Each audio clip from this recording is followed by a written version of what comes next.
Yeah, so if you're new to us, we're the hosts of It's a Continent, an African history podcast and book that is focused on making the continent's rich history accessible to all. We uncover key moments in African history that have shaped the continent, one episode at a time.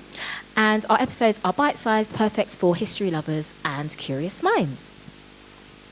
So today, we are joined by journalist, author of the brilliant book, Africa is Not a Country, Dipo Faloyin. If we get a clap. Woo! welcome. The book challenges simplistic and stereotypical depictions of the continent.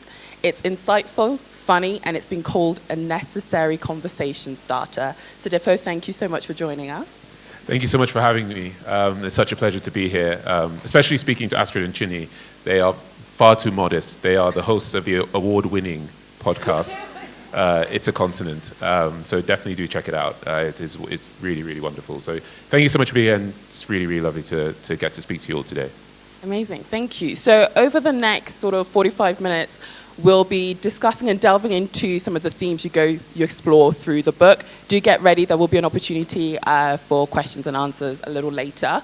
But I wanted to kind of start at the beginning. You open up the book with this brilliant kind of intimate portrayal of family and identity. It's funny and chaotic and full of love also. You describe coming home from a place that exists somewhere between a pot of jollof rice and a living room full of revolving main characters, which, yeah, loved. Wanted to understand what home means to you. Like, how do you define that? Because you really get that theme throughout the book and the stories you share about your family. Yeah, so home is such a fundamentally important thing for me because it is the connection to your personal identity. You know, to be in a space that you call home really connects you to your heritage, your ancestry. You see so much of yourself in that moment. You start to see the specific things that really build up your personal identity. And so I always had a sense that I wanted to start this book by centering it around home, by centering around my own personal identity, so as to get into a conversation around the many identities that have been sort of passed over when we talk about Africa, in the way in which people's identities have been replaced with this one concept of African identity above and beyond the specific diversity that exists. And so I think I came at doing this book because for me, I'm very fortunate that home has always been a place of comfort, a place of joy and happiness, and above all else, a place of great specificity. You know, my family are a collection of people for whom they have such strong, independent identities, strong personalities. My parents have always encouraged us to express ourselves, to speak up, and to embrace and be proud of our culture and our identity. And that is something that has really motivated the process of putting this book together. And in terms of having like sort of a transnational identity, because sometimes you're like a member of the diaspora, or you're in Africa, in Nigeria, where you've recently moved to. How do you think that has shaped the way that you see the world in the way that you narrate in this book? Yeah, I mean, it's such a good question. Having that complex identity, having so many different inspirations form who I am, really speaks to appreciating that we all are a mixture of complex identities, of the big things, the small things, the intricacies that we can't even often articulate properly, but we feel them, we have a sense of them. Being Nigerian means so much. You know, it means being Yoruba. It means being Yoruba who lives in Lagos. It means being, depending on your economic status. It means your ability to travel. You know, it means so many things. And that is something that has always fed into my work. As a journalist in particular, when I think, you know, historically when you read international magazines and newspapers, when they talk about Africa, they brush past all that specificity. They brush past how your ethnic group makes such a difference, how your status within that group makes a difference, the city you're in, the country you're in, let alone all the many other aspects that make up the importance of a story, the context that exists around any news story that you're trying to talk about, any historical event. But instead, they've sort of brushed past a lot of that to focus on issues that are incredibly generic to who we truly are. And that is what has really motivated me to want to write this book. Yeah, no, definitely. And I do think, can I go on? Okay. I do think we get that throughout the book, that it's really about kind of rewriting the narrative and really understanding and appreciating individual identity throughout that. So was there, I know you echo sort of wanting to rewrite the narrative, but was there a specific moment or experience or story that kind of pushed you and kind of was that final push to being like, okay, this book needs to be written? Yeah, it's to be honest, the idea has been with me for a long time. So it was something that I think I grew up with, not necessarily in book form, but also I wanted people to really appreciate the specificity of identities that exist across Africa. So I grew up in Lagos. Eventually my parents sent me to boarding school in the UK. And so I left Lagos, which is this vibrant metropolis, and I went excited to boarding school to tell all my new friends about Lagos and where I'm from, but they all found it very difficult to understand the specificities of Lagos. They found it very difficult to understand that Lagos is like many other cities around the world, and so they only really wanted to ask questions about whether I had sort of lions and tigers as pets, and how many elephants I've seen. And wildlife is great, and there's plenty of wonderful wildlife here in Nairobi. We have none of that in Lagos. I was very old when I saw a wild animal for the first time. But they just, they grew up seeing Africa through the prism of poverty or safari, and very little else in between those two things. And so, from that, young age, growing up and constantly experiencing that and seeing it through popular culture and in films and books, and it kept on happening. And so it happened for so long, I just assumed that somebody else would write this book. And eventually we'd have this discussion, but it never happened. And then we had the Black Lives Matter movement of 2020, and suddenly there was this global reckoning with issues of race and identity and culture and history and colonialism. And I knew that if we were going to have these discussions, then Africa had to be part of that as well. And so that was when I was like, okay, it seems like nobody else is going to write this book in this way. I'm going to try and do that. Yeah, definitely, because we were just reflecting that it's a story and a narrative that we actually hadn't heard said out loud before in the way that you've written it. And it's like we all had these thoughts about it, but we'd never actually seen it articulated and written down. And as well, in Africa is not a country, you talk about this dichotomy between either extreme poverty or safari landscapes being the only two visuals that Western media sees. Why do you think that this narrative has persisted? Yeah, this is the danger of stereotypes. And the dangers of single stories. It's that, it tends to gain momentum consistently unless someone stops it. And then worse, it finds itself in new forms.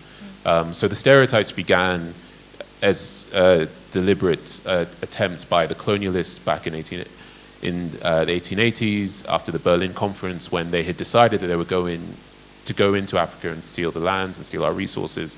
And of course, it was illegal to do then as it is now. And so they came up with these myths and these ideas that Africa was a place full of savages, that Africa was a place of uncivilized people with no culture and no history, who couldn't look after themselves. And so what they needed was the Western world to go in and save them from themselves. And that was the myth that they started to spread around colonialism. And so they do that, they tell the rest of the world these myths and stereotypes. They come into our homes, they steal our lands, they force us to form these countries that we never wanted in the first place, through violence and chaos. Much of that violence and chaos deliberately stitched into our countries to make it hard for us to fight back. And we see it in our borders, in the structures of our borders, all the straight line borders that cut through communities. We see it in the divide and rule policies that the British used in the countries like Nigeria, where they didn't want to live in. We see it in the violence in settler countries. And so the rest of the world was sort of hearing about all this chaos and violence. And the colonialists were saying, what you're hearing about all this sort of everything that's going on is because these Africans are savages and they're uncivilized and they can't look after themselves. Not knowing that a lot of this was being introduced by colonialism and the concepts of colonialism. And so we then get to the 1980s and the 1990s, and suddenly all these charity campaigns turn up, and they have grown up hearing these same myths and these ideas about Africans as savages and Africans not being able to be part of the solution, and they start creating these images that we've seen around the world of starving children, of malnourished babies with flies around their heads. And then instead of, as we talked about earlier, the sort of the specificity that should be introduced, the context of, okay, this is a crisis that's happening here in Ethiopia, or a crisis that's happening here in Sudan, they simply labeled it as Africa and painted a region of 54 countries, 1.4 billion people, and over 2,000 different languages as a region completely devoid of joy and happiness, but instead suffering and pain. And so from the colonialists creating these myths and stereotypes to justify colonizing this region, suddenly it starts to reappear in charity campaigns, and suddenly, this is also repeated in books. And when people want to write about Africa, we start to see all these stories of Africans as simply side characters in their own countries. We see it in film and in music and all these sorts of things. So a myth that started in the 1880s suddenly finds its way into the modern time. And so the work of trying to get people to appreciate individual countries for their own traditions and their own cultures and their own histories and all the exciting stories that have occurred. I mean, that's the heart of the work that you guys are doing, is trying to tell stories from each individual country so that people see all the differences that exist across this continent. That is something that for decades and decades hasn't been at the forefront of our discussions around Africa. And it just hasn't been communicated, because as you said, the reason why we started It's a Continent was through the education system, we did not have that exposure and that understanding of, the continent, and kind of that individual identity piece was very much missing. And so we had to look out and actually create something in order to learn for ourselves, but also support other people as part of that learning process. But I think what is missing is that education piece is so important, because it then just fuels some of these things, issues that we're seeing when you look at things like immigration, etc.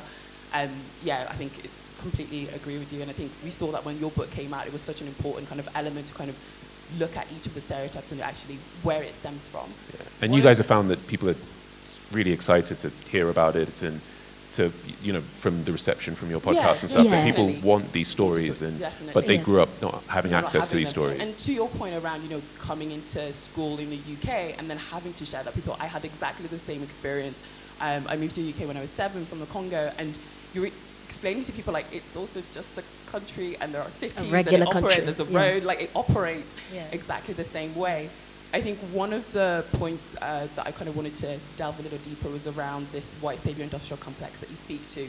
This idea that you have well-meaning kind of Western interventions in Africa, often kind of centering this idea of we need to save Africans. And one of the examples you explore is Cony 2012, viral campaign launched by the American NGO Invisible Children. I remember seeing that on YouTube. Yeah. But I wanted you to kind of share a bit more about this campaign and what it did at the time as well. Yeah, so some people probably here remember Cony 2012, but for those who don't remember it, it was a campaign that was created by a group of filmmakers who call themselves Invisible Children. And what they did was, a couple of these filmmakers visited Uganda, and while they were in Uganda, they heard a story about a warlord called Joseph Kony, who in a particular region in Uganda was causing a lot of chaos, trying to recruit young men into his army. And so these young American filmmakers were shocked, rightly so, and they were moved by stories. They met a young boy who had been a victim of the campaign of Joseph Kony's, and so they decided that they wanted to do something about it. They wanted to fix this problem, these American filmmakers. And so instead of sort of going to the Ugandan government to push the Ugandan government to do something, or to find local solutions, or to speak to people who could, who had expertise in this issue, they instead went to America, and they created a film which they called Cony 2012. This was about 10 years after they had first heard about Joseph Kony. So they created this film called Cony 2012, and the aim of the film was to raise awareness of the issue. And what they wanted the film to do was they wanted it to get people to push the Obama administration to essentially invade Uganda and capture Joseph Kony. And this video was dark and stark. You can imagine, if you've ever seen these sort of charity campaigns, It's videos of a warlord tearing through the villages in darkness and pain, kids being grabbed off the street, and it's of suffering and pain, and it paints Uganda as this terrible place, terribly violent place. And so the film goes out, and very quickly, because it's incredibly slickly produced, and it's very catching, and very quickly within a week, it goes viral, it goes crazy, it becomes YouTube's most watched video. It spreads around schools and around the world, and suddenly everyone's talking about Uganda and Joseph Kony. And then suddenly the Ugandans are like, wait, hold on, this video is incredibly inaccurate. Firstly, Joseph Kony had been defeated by then. He'd been pushed out of Uganda. He was living now in the bush. Away in exile or something? Yeah, he'd been pushed out into the bush. He had about 12 guys with him, keeping the fight going. But the rest of the world now saw Uganda as a place of suffering and pain. And by that point, there was nothing Ugandans could do. This video had spread around the world. Their image had been torn apart. The year before the video came out, Uganda had appeared on Lonely Planet's list of one of the top tourist destinations in the world. Suddenly this video comes out, and for the next sort of 5-10 years, completely destroyed Uganda's tourism industry. Because why would you want to go and visit a country that apparently is being overrun by a warlord? And we'd seen these things in different forms throughout the last sort of 20-30 years. Kony 2012 was simply using a template that had started in the 1980s with Band-Aid's "Do They Know It's Christmas," which is still a rather popular song in the UK, which depicts Africa as a land of dread and fear, which says that there's nothing but misery and there's no running water in Africa, and the only water that exists in Africa comes from people's tears. It's and it's this song that was created to raise awareness of essentially a civil war in Ethiopia, but Ethiopia is never mentioned. The civil war is never mentioned. The context of that civil war is never mentioned. They simply just create a song. Did it as well, didn't they? Recently, they're on their third version of this song, and and so so Kony 2012 was such a poignant example of why. And so for the first time, because this has been happening for years, but for the first time, the Ugandan government had really stood up to push back and say, we've been working so hard over the last decade with local experts and activists to essentially solve this crisis, and this image is being pushed. And so this is the damage that these sorts of images have done. The free way in which people have found it easy to portray Africa in these terms has done so much damage over the years, and Kony 2012 is just one example of that. Yeah, and it's the fact that they didn't even consult the people that they're supposed to be helping. They just thought that actually the way to fix this is to have Western intervention, and it all just plays into this sort of pity aspect to just make people feel sorry and donate because they're crying and feeling upset, that kind of thing. It's just interesting to see how pity is used as a focus point for a lot of these campaigns. Band-Aid, for example, being the most obvious. Is there a way to how do we sort of sell dignity instead? Because if you think about it, coming from the UK, there's been a lot of issues around people unable to pay their bills, people having to choose between heating and eating. But yet we're not seeing these campaigns about people who are, as you say, unable to buy food for themselves in the UK, and I'm sure it's the case for many other Western countries. So how, what do you think? How can dignity be sold in an African sort of setting? Yeah, I think sort of selling dignity is such a great phrase. It is our dignity that has been stripped away. The specificity of identity, the ability to portray ourselves as we are.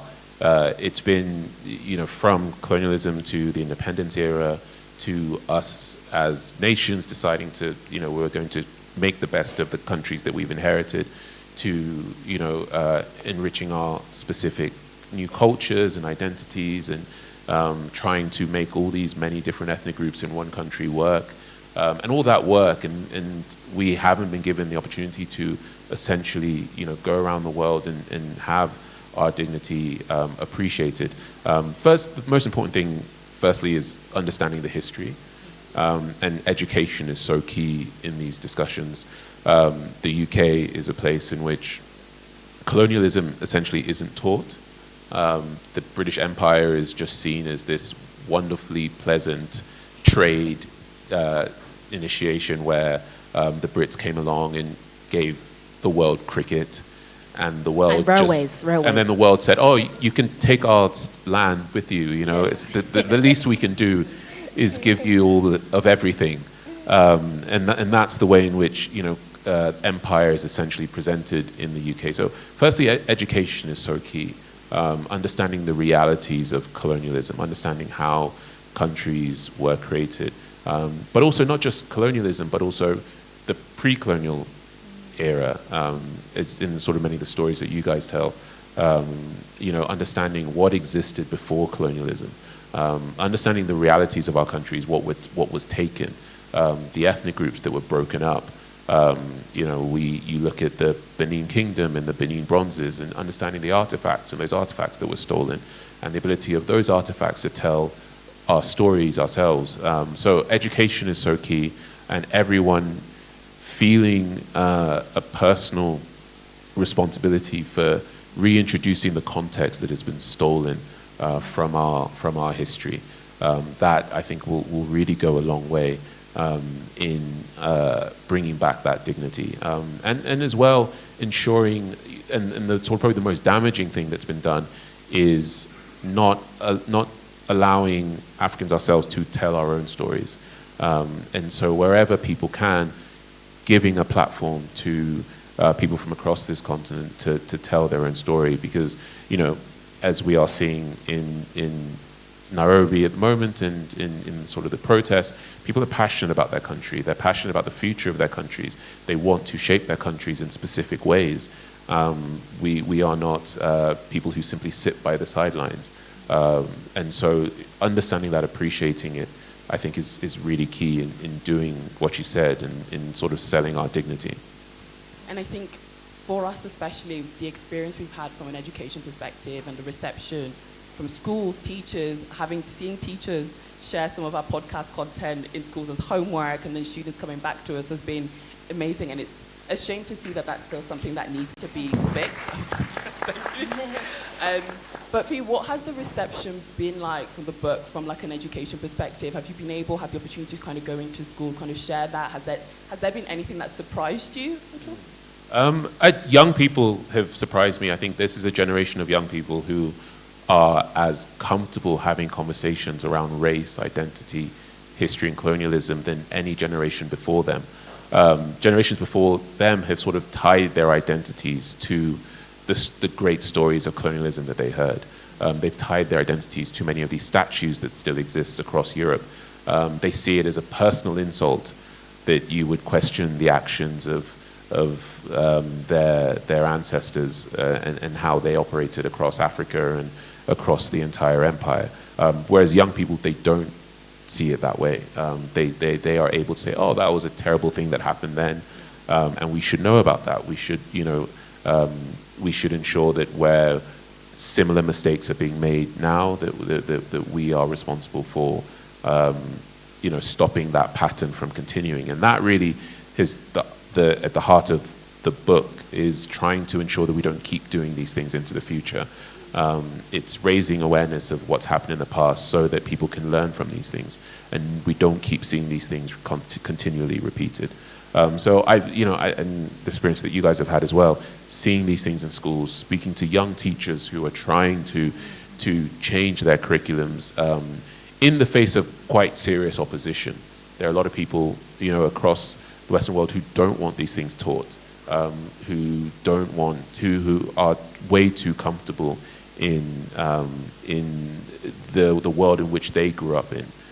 They find it too sort of cognitively dissonant to be told that actually, many of the great names that they grew up with hearing, people that they were taught were just pleasant explorers, actually had incredibly violent pasts, and they find that really difficult, and so they are working to stop teachers from teaching these things in schools. I'm really heartened by many of these educators who are working really hard to push back against that. Yeah, definitely. It's something that I wish that I had when growing up, to be honest. I wish we had teachers like this that would have tried to push against these narratives, because for me, learning about the British Empire was simply, oh, Britain was rich and then one day it wasn't. Like, that was literally said in a sentence, and I had no idea why. So yeah, it's really, really encouraging that there is a lot of appetite for this kind of history. Also, reading your book, it's really funny. I really enjoy reading it. So you use a lot of humour and satire throughout your book, even when you're tackling the serious topics as well. And to be fair, I think that's something that we do. We try and interweave a bit of humour into that. Why was that important to you in this approach, especially as we're tackling quite serious and sometimes heavy topics? Yeah, I wanted the book to read like it was written by a human being. Like I didn't want just a list of dates and facts and people and places, because identity is at the heart of the book. Understanding that there is a specificity of identity across this whole continent. That it doesn't. There's no singular identity, and I want it, and that's why the first section is called identity and talks about me and my family and because I wanted people to feel and become curious about all the many other identities that exist across the region. I'm obviously just one person and one family in one home in Lagos. Lagos is a city of 20 million people in a country of potentially 200 million people, let alone all the many different identities that exist across West Africa and here in East Africa and across the whole region. So it was very important for me to, a lot of history books can just become very emotionless. In any story, these stories are important because of the impact they had on people and communities, and that's the thing that often we forget about when we're talking. Even in the news, sometimes we just rattle off facts and figures, and we've gotten very numb to certain things and certain realities, and we forget that all the things, whether with politics and culture, it's all about the impact that it has on people. So it was really important for me that I wanted readers to see a person behind these words, and then from that hopefully sort of start to become curious about all the other many different people that exist across the region as well. And I think by doing that, it helps to make it more accessible for people. Because I think Chinny and I, we're not classic kind of historians as such, but I do think by bringing an element, your own voice and your own experience, and I think you do it well in terms of incorporate your family through it, you get a better sense of who you are, but also the culture you're a part of, and I think it helps people better understand and appreciate the reasons why, things like Coney 25 and some of the examples you give would be hard to sort of swallow. So I think that does it well, and I think, definitely puts in kind of the humanity and the people behind it. Were there any elements as you were writing that you felt or asked yourself, am I the right person to kind of share this story through this book? Because we sometimes have this challenge when we are sharing stories, kind of history, and we're like, oh, should we be sharing this, or do we kind of leave that open to someone else? Did you have similar challenges at all when you were writing? Yeah, it's a very good question, and when you're going into a book that's trying to break stereotypes of Africa and try not to push back against the idea that one person can represent this whole continent, you have to be mindful of trying to be the definitive voice on these sorts of issues. For publishing purposes, it's always great to sell a book by claiming it's the definitive book. You only have to read this one book and nothing else. And that can be helpful. But I was always mindful from the beginning that I didn't want that. I wanted this book to allow people to become curious about other books around the continent, other content around the continent, to go looking for.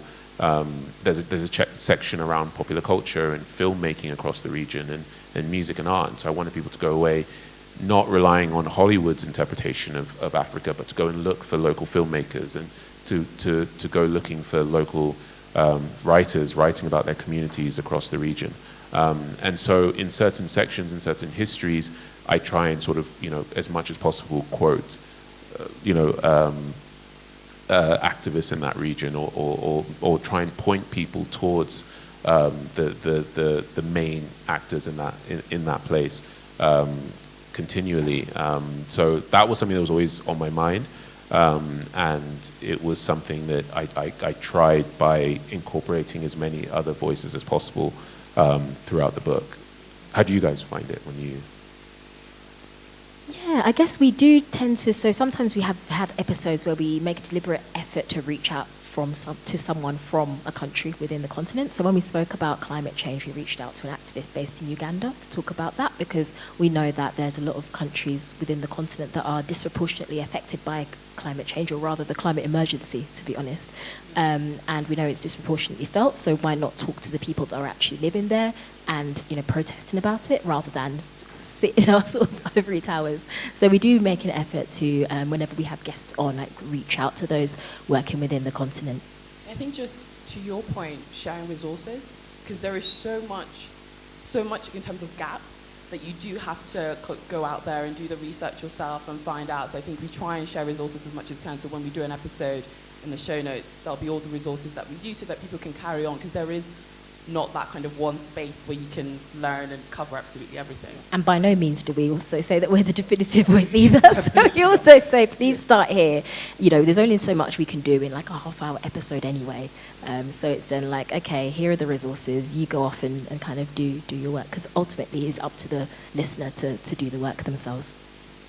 And in terms of, so you alluded to sort of like music and other elements and stuff that people can go off and kind of explore, and films, with the rise of, you know, Afrobeat and piano and just Africa as a travel destination, do you see this as a cultural reset, something to be hopeful about when it comes to the way in which the continent, kind of nations across the African continent are represented? Do you feel like that is changing?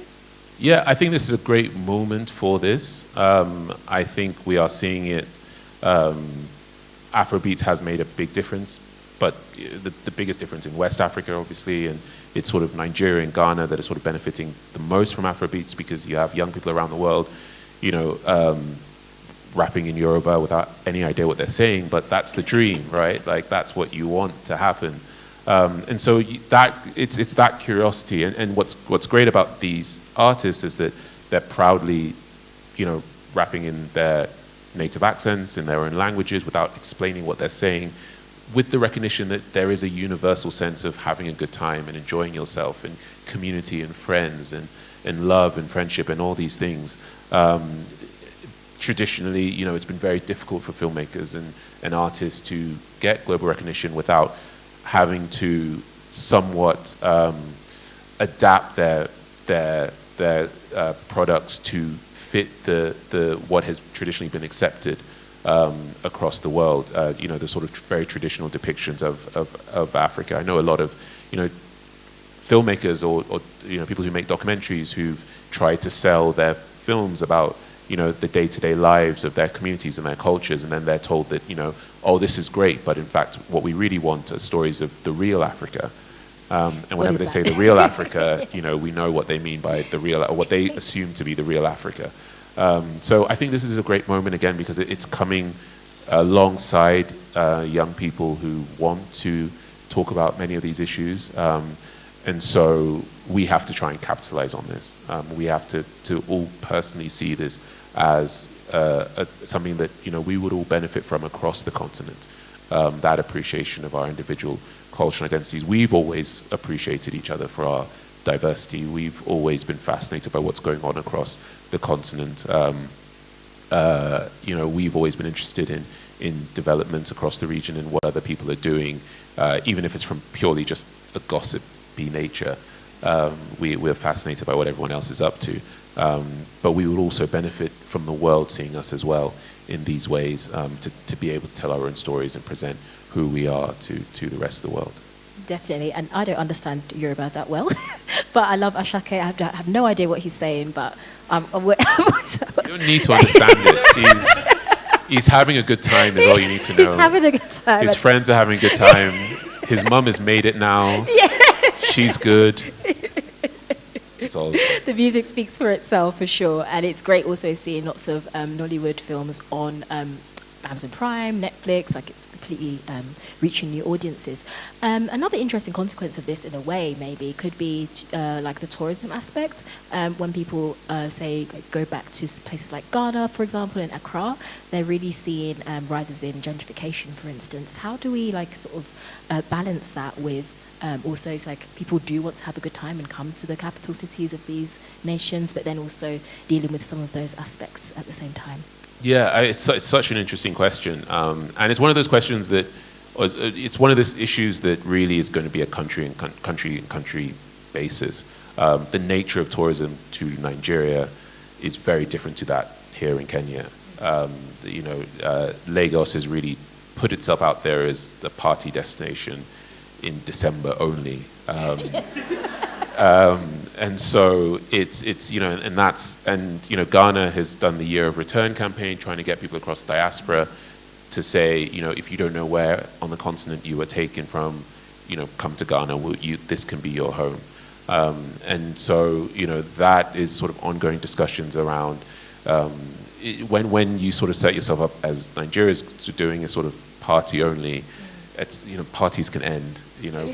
People can move on to new scenes and all these other sorts of all these interests. But I think part of the discussion we're having is whatever it is you are coming to enjoy and experience, whether it's coming to whether it's coming on holiday or wanting to come and have a good time, or coming for work purposes or to move your family.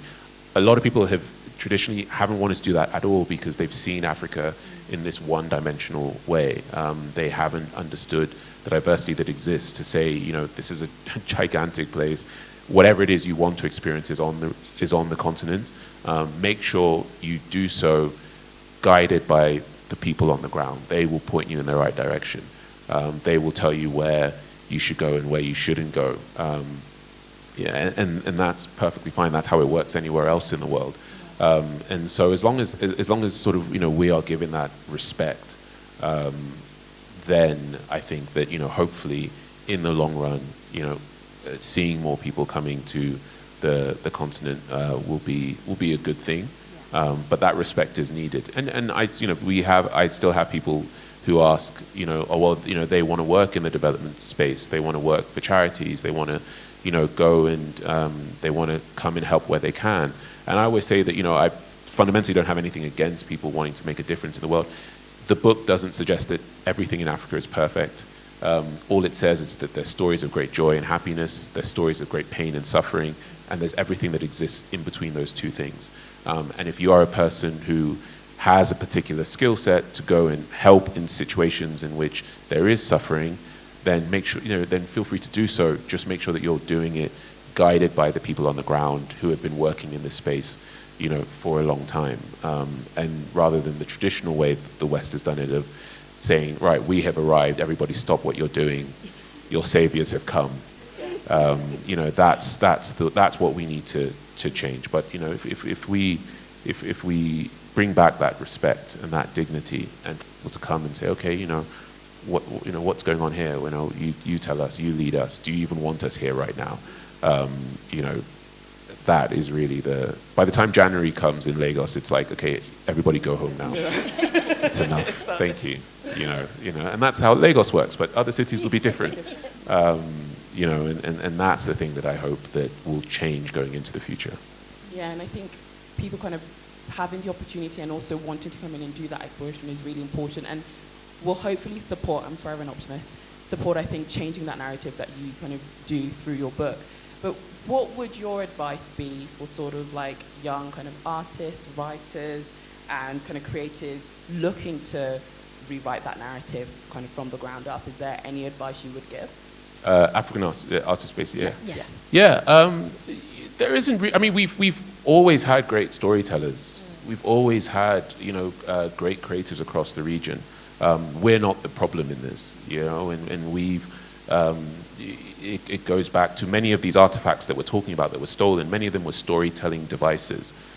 We have oral traditions across this region in so many different ways. So we've never really been the problem, and I always would just encourage young artists at a time like this to please get involved if that's what you're interested in doing.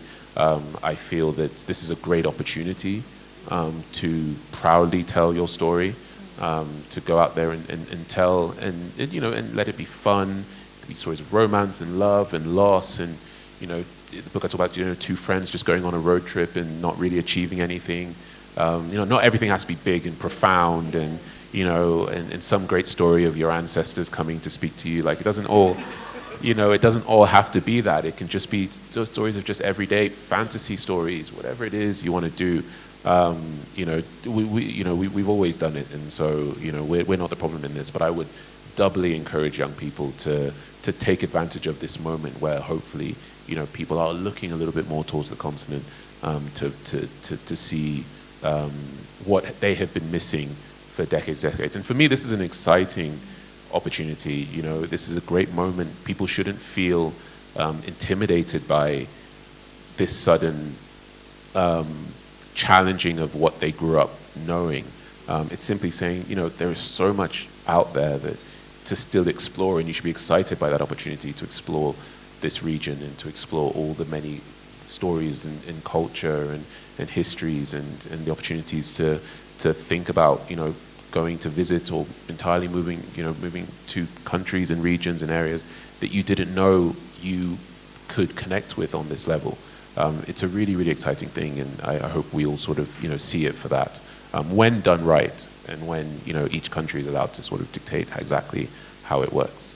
Yeah, and especially with the rise of social media and outlets and blogs and videos, it's never been easier now to change that narrative organically, and we certainly have the opportunity to hear from people from the ground themselves, rather than, because I guess back in the day you only had those negative stereotypes. You didn't have visibility or access to many of the just day-to-day stories of people.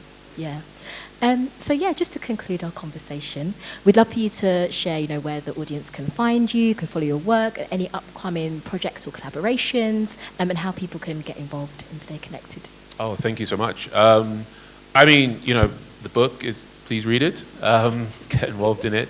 I'm a journalist. I'm on, please feel free to reach out with any questions or ideas. My website's available online with you know, but, you know, what I want most above all else, and, you know, this isn't necessarily the room that people won't be doing this anyway, but, you know, to try as much as possible to engage with as many different creatives as possible across the region, not just myself, but to constantly keep looking for ways in which other creatives in this space you can support, or if you're someone who wants to get into the space, wants to you know, work in trying to involve yourself in ensuring that these stereotypes that were created back in the 1880s stop finally, then, you know, I would encourage you to do so.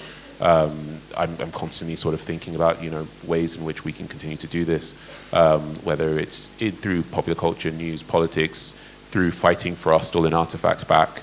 All these things are really important, and, you know, I always encourage people to, you know, please join me and us on this journey. Perfect. Thank you so Thank much. You so much, Thank you, Dipo. Dipo. Thank you. Right. So we are open for questions. Yeah. Can see your hand.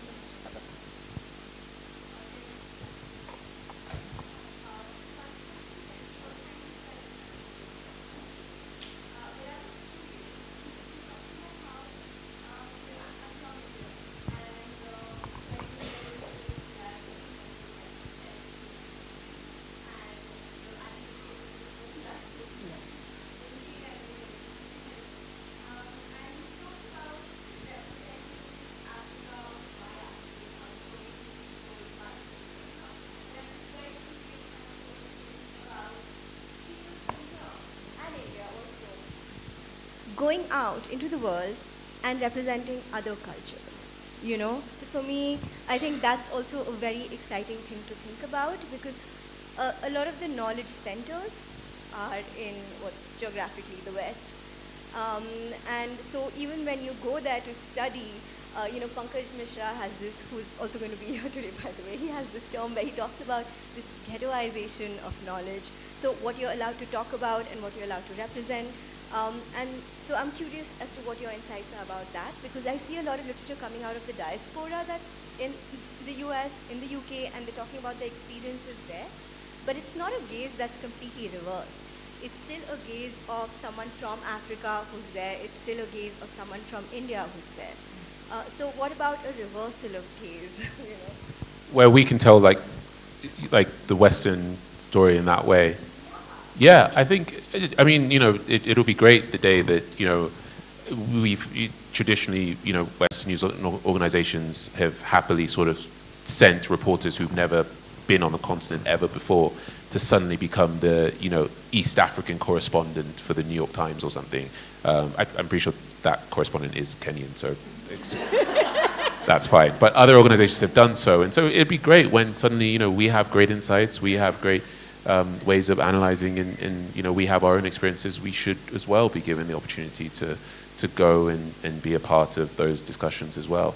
At the heart of this book, it's not an attempt to put up borders, actually. It's an attempt to sort of bring down those psychological borders that have been created for generations, so that we can actually get to the truth. And then when we're at the truth, we can all actually engage with each other in a way that is far closer to reality than what we've been enduring for so long.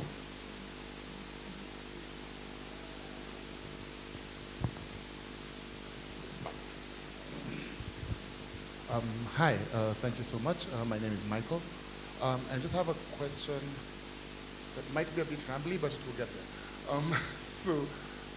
You've spoken a lot about how it's important for us to put out stories, especially like frivolous stories, which I think is very important. Like not just the great African novel, but like just a story for story's sake, right?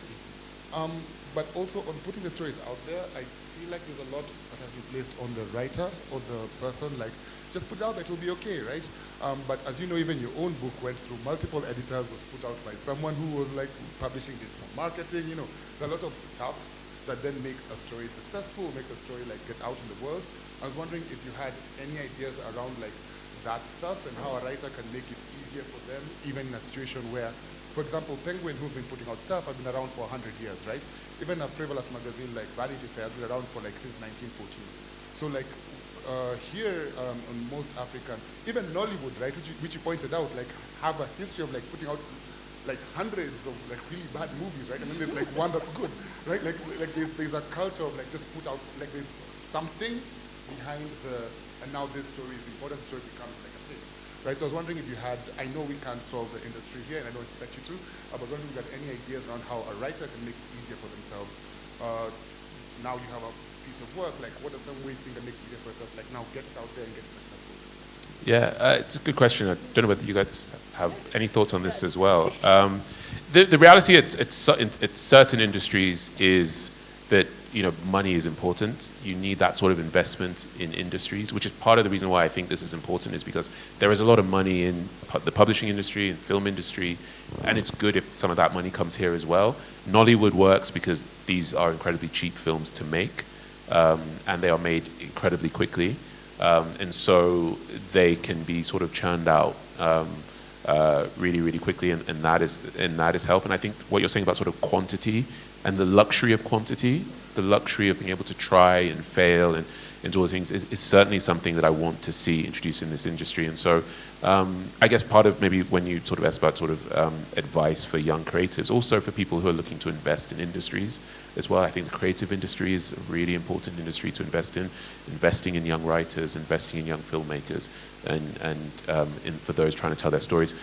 Writers and creating communities amongst yourselves to support you, I think it's really important. I was hearing about, I'm not sort of that knowledgeable about sort of, I hear there are a few book clubs around here in particular, and I know that they're growing, and so I think sort of people on their own, but also I think community is really important as well in helping that quantity go up. But I completely agree that one of the things I want to see is that the number of work, people just putting stuff out for the sake of putting stuff out, trying stuff, failing. Hollywood makes thousands of terrible films a year. That's a great luxury, and I want us to make thousands of terrible films also.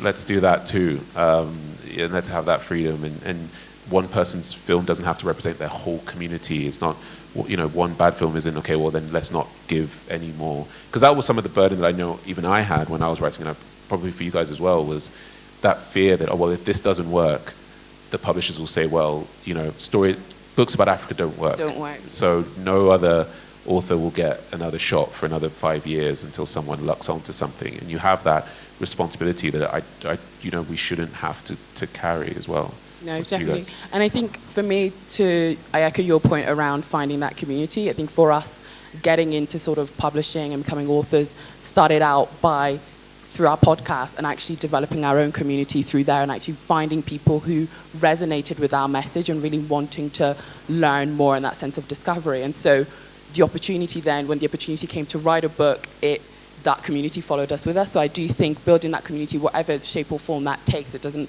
the book doesn't have to be kind of the end goal, but where you start up from and building that was really important for us. And I think, definitely echo the point around community and building that for you. Yeah. Oh, I don't know where we are. Oh, there's a mic. Oh, I appreciate how you said that young people are asking more questions. I think that definitely is the case more than previous generations.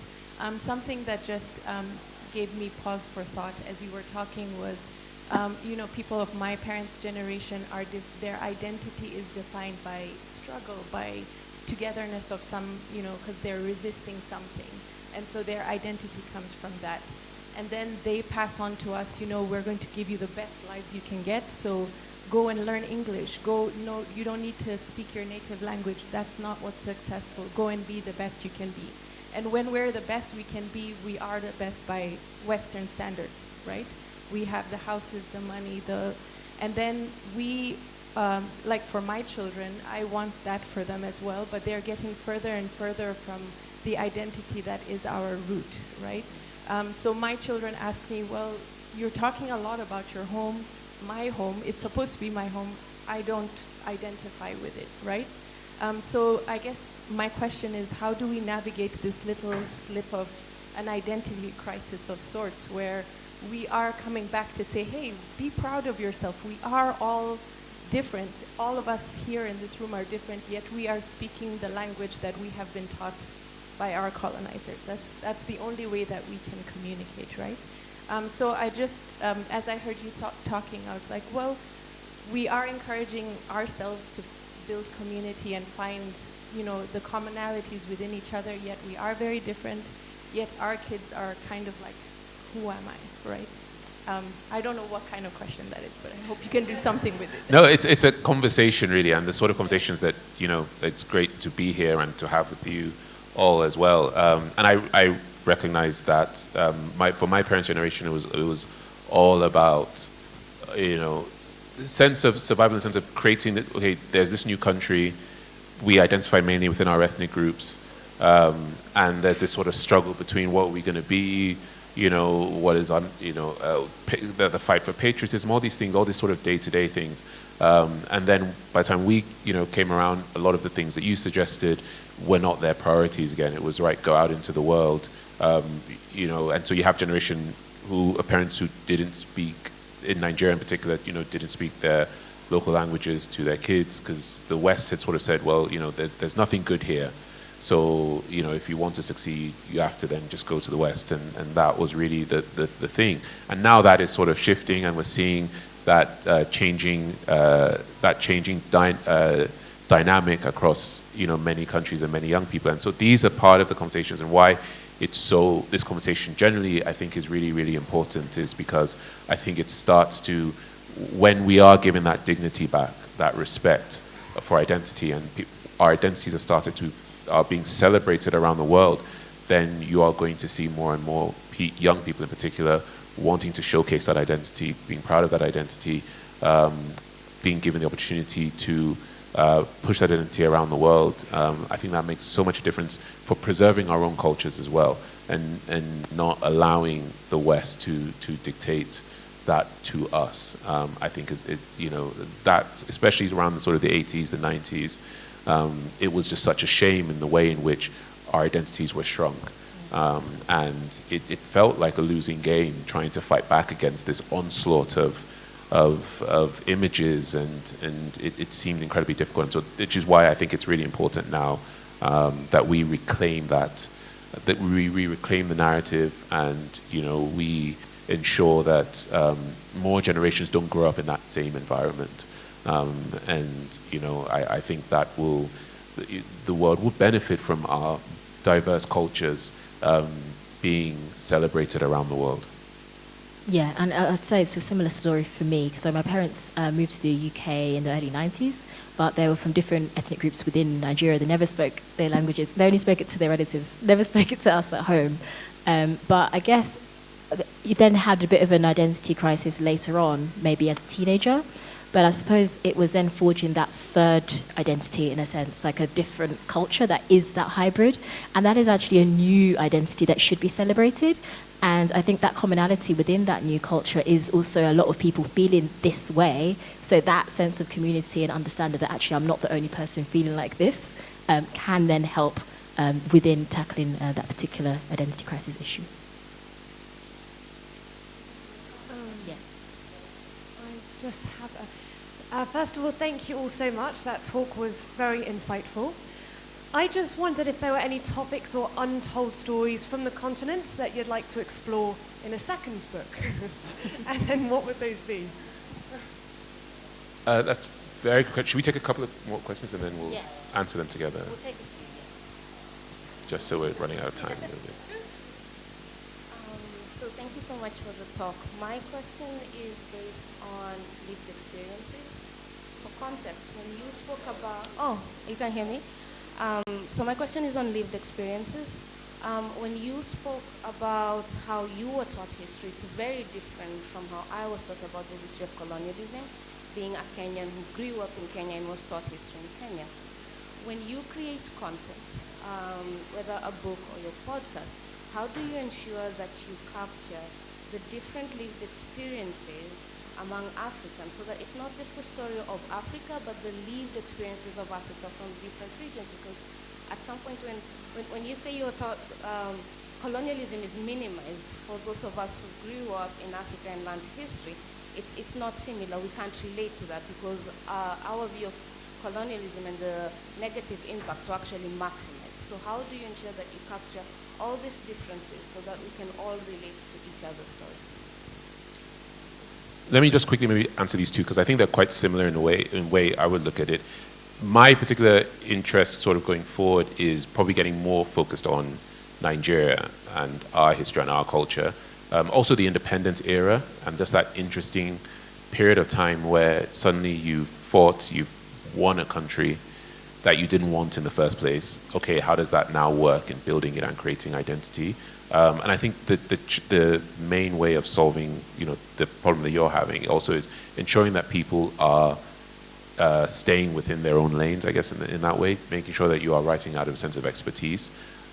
When talking about things like, minimizing colonialism, for example, that's mainly what the West is doing. We have that, that's always something that we live with, but our modern histories can shift in the way in which we deal with our modern histories. For example, in Nigeria, a lot of the more recent histories aren't necessarily, like the Civil War, for example, isn't something that's taught that much in detail in a lot of schools. In some cases, because many of the actors in some cases are very much still alive and knocking around. Some are still fighting for power, very strangely. So there is that sort of issue, but I don't know whether that's necessarily the same case in every country. So I can write about that specifically. Is there anything that you guys want to study going forward? I think for us, going forward, there's lots of ideas, but I think just to your question around how do we make sure that that voice is there in terms of representing kind of different issues is through the guests that we get on the podcast. We make sure to reach out so that that voice and those voices are also heard. So it's not just us relaying the story, because we understand kind of from our listeners the experience that they've had in terms of the British curriculum and the gaps that were there. But I think we leverage our guests to make sure, who are from different nations across the continent, to make sure that those voices are heard and that those experiences our listeners get exposure to as well. In terms of what is next for us, I think just seeing the podcast grow, I think that's kind of really important for us. We kind of want to move into more sort of video content as well and kind of sharing information in different styles. I think that's sort of what we're looking at next. But yeah, thank you. And then one more question. I'm Jamaican, and we have our own stigmas and shallow stories told about the Caribbean as a whole. And I would also say that a lot of Jamaicans and Caribbean people also have negative stereotypes about the continent and Africans. And I'm just curious if you've gotten feedback from like people from like Caribbean about your book? Yeah, I mean, I've heard sort of similar things as well in people sort of suggesting that as well. I've heard a lot of more, people from the Caribbean want to talk more about, specifically on the Caribbean history and the impacts of the way in which sort of Caribbean culture came from very similar sort of histories with African Americans and that. And so I've sort of seen people wanting more room for people to really explore and understand that history and wanting and that, I guess, it's more of a conversation around the diaspora. I think when people bring that up, it's more of an idea of the diaspora getting to better understand each other and having more conversations across the diaspora. I think that has been something that people have wanted to bring up, because I think those stereotypes you're talking about, I think people have expressed that certainly to me. And so my interest is really in sort of us having a better understanding of the diaspora and the way the diaspora was formed, but also the future of the diaspora as well.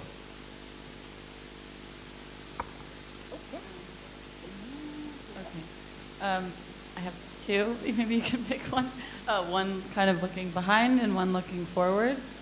We read your book in a book club here, and I thought an interesting discussion that came out of it was a lot of Kenyans in the room were saying that maybe they didn't feel that the book or all of it was written maybe for them, like some of these perspectives and frameworks they're obviously well aware of through lived experience. And I'm sitting there as one of the only white people thinking it's definitely for me, because as a white American, everyone should be reading this book. And I think also I think you speak about Black Americans, how they kind of envision the Africa that they could have been born in if their history and hadn't been robbed of them.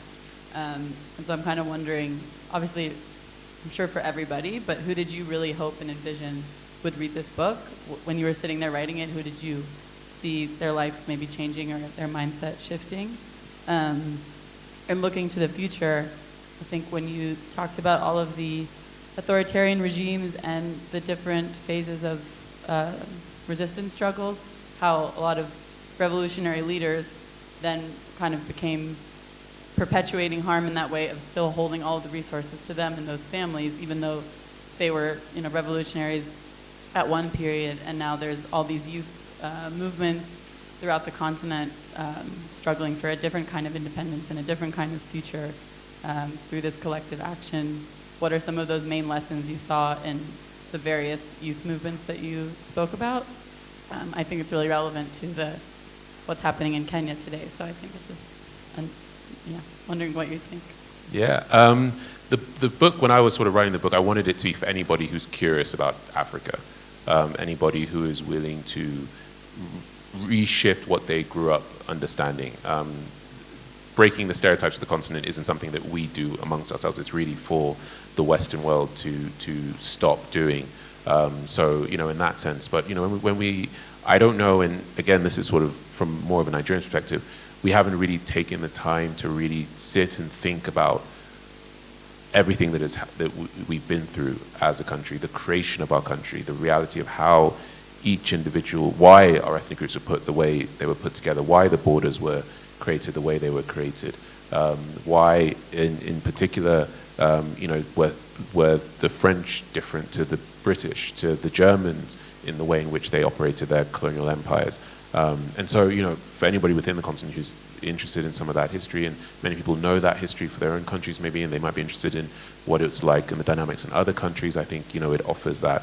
That understanding. And hopefully it's sort of cathartic for a lot of people who have felt these things and have been frustrated by the way in which the world has portrayed the continent. I hope that they read it and they feel like, oh, this is how I have felt as well. And so sometimes it's just nice to have somebody else shouting on your behalf for you. And so I hope that they sort of, see it in that way.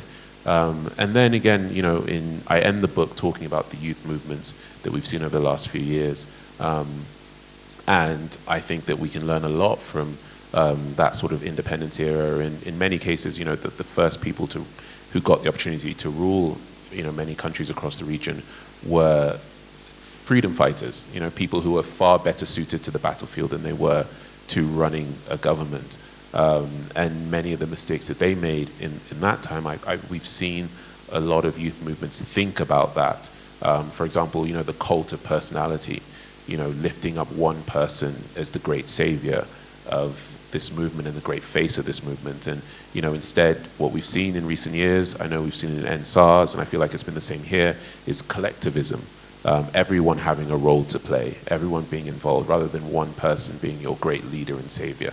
I think that is something that will help stop some of the excesses that we saw in the past. Well, thank you everyone for coming to this session today, and thank you, Dipo, for joining us. It's definitely been a really insightful session. So yeah, we bring it to a close. Thank you. Thank you very much.